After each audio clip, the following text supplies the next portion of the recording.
చాలా different piece అండి. Look అయితే అదిరిపోయింది. ఇది 2, 3 రకాలుగా అయితే ఉపయోగించుకోవచ్చు. ఇది జాకెట్ అయితే మనకి క్రాప్ టాప్ జాకెట్ అయితే వచ్చేస్తుందండి. మొత్తం అంతా జార్జెట్ ఫ్యాబ్రిక్ అయితే వస్తుంది. ఇందులో అయితే 2 కలర్స్ వస్తాయండి. 2 కలర్స్ కూడా చాలా డిఫరెంట్ కలర్స్ వచ్చినాయి. చాలా మంచి కలర్స్ అయితే వచ్చినాయండి. ఒకటేమో లైట్ కలర్, ఒకటేమో డార్క్ కలర్ అయితే వచ్చింది. ఇది జస్ట్ మనకి 1550 రూపీస్ మాత్రమే పడుతుందండి. అది కూడా ఫ్రీ షిప్పింగ్ అయితే వస్తుందండి. జాకెట్ అయితే ఇలా వస్తుంది మనకి. కిందకి లెహంగా వస్తుందండి. స్కర్ట్ వచ్చేస్తుంది. స్కర్ట్కి అయితే మనకి ఓనీ అటాచర్ అయితే ఇస్తారండి. చూపిస్తాను మీకు ఒకసారి ఓనీ కూడా. సో ఓనీ అయితే మనకి ఈ విధంగా అటాచర్ అయితే ఇస్తారండి. జస్ట్ మీకు ఇది 1550 రూపీస్ మాత్రమే పడుతుంది. అది కూడా ఫ్రీ షిప్పింగ్తో అయితే వచ్చేస్తుందండి. సింగిల్ పీస్ అయినా కానీ సెలెక్ట్ చేసేసుకోవచ్చు. చాలా లుక్ ఈ పీస్ అండి. హైలైట్ వచ్చేసరికి కోట్ అండి.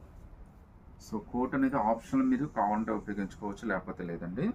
సో మనకి సిచ్యువేషన్ తగ్గట్టుగా వేసుకోవచ్చు. చాలా ఈజీ క్యారింగ్ అంటే వెయిట్ కూడా ఉండదు అసలు. చిన్న కవర్లో అయినా పెట్టేసుకొని వెళ్ళిపోయే అంత ఈజీగా ఉంటుంది ఇది. సో ఇంత బ్యూటిఫుల్ పీసు మనకి ఇంత డిఫరెంట్ కలరు జస్ట్ 1550 రూపీస్ మాత్రమే పడుతుందండి. అది కూడా ఫ్రీ షిప్పింగ్తో అయితే వచ్చేస్తుందండి. ఇందులో అయితే టోటల్గా మనకి 2 కలర్స్ వచ్చినాయండి. 2 కలర్స్లో మీరు ఏదైనా సెలెక్ట్ చేసుకోండి. 1550 ఫ్రీ షిప్పింగ్.